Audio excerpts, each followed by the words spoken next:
Once magnificent oak trees now look like something from a horror film. Records indicate that for thousands of years these oak trees were used for construction, building houses, churches, and even used for the Royal Fleet, such as the HMS Jersey built in Mundon in 1654. Rumour has it these trees themselves began to die relatively recently, perhaps within the last 100 or 200 years. This was when the seawalls were breached by the tide as they were ceased to be maintained.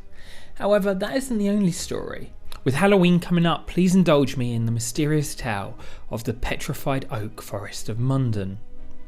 Mundon being a small village in Essex located only a few miles from the more famous neighbouring town of Mundon. I'll start by saying this video is based on my limited research, using online sources, talking to locals themselves, and a small amount of imagination. Please don't take anything I say as fact, especially when talking about the supernatural. It is documented that witches were executed more in Essex than any other county in the UK, so stories of witchcraft and paranormal occurrences are very common in villages like Mundon.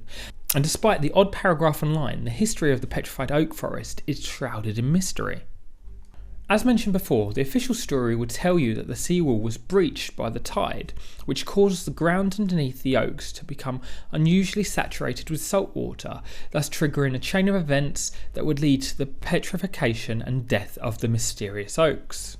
However, did you know that the closest source of salt water to the Petrified Oak Forest today is the Mundon Creek, which is almost a mile away?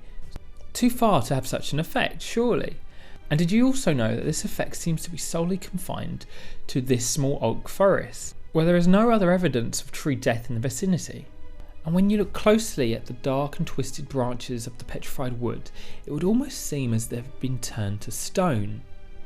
Despite being dubious of wizards and witchcraft, there is an undeniable otherworldly energy surrounding the Petrified Oak Forest. My research into the history of the oaks was somewhat fruitless. However, I have heard there is a lot of local interest in paranormal activity in the surrounding areas. I just so happened to stumble upon an audio archive of a group of ghost hunters in 2016 that were using something called a spirit box in the area in an attempt to communicate with spirits. This tool scans radio waves in order to detect EVPs, which is electronic voice phenomena. To avoid any unwanted attention and potentially attracting the wrong crowd, I will be vague when going into details of the actual location. Throughout their visit, there was a lot of activity on the spirit box during the night, but there was one particular sound that caught my attention that the ghost hunters could not interpret.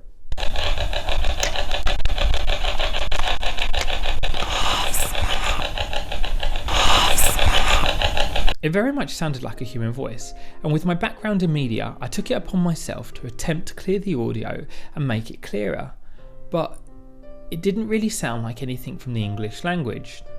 And by chance, I reversed the clip during my experimentation and heard what sounded like the name Alan Smith. With Smith being one of the most common surnames in the United Kingdom, trying to find a solid connection between the two names seemed an impossible task.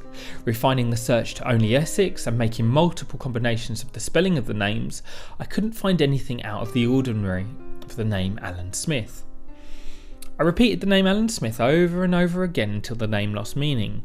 Alan Smith, Alan Smith, Alan Smith, Alan Smith, Alan Smith. Then it came to me. Upon reflection, the voice seemed to have a somewhat feminine tone to it, so maybe Alan wasn't a man after all. Maybe I'd been hearing the name wrong the whole time. Maybe Alan wasn't an Alan, but an Ellen.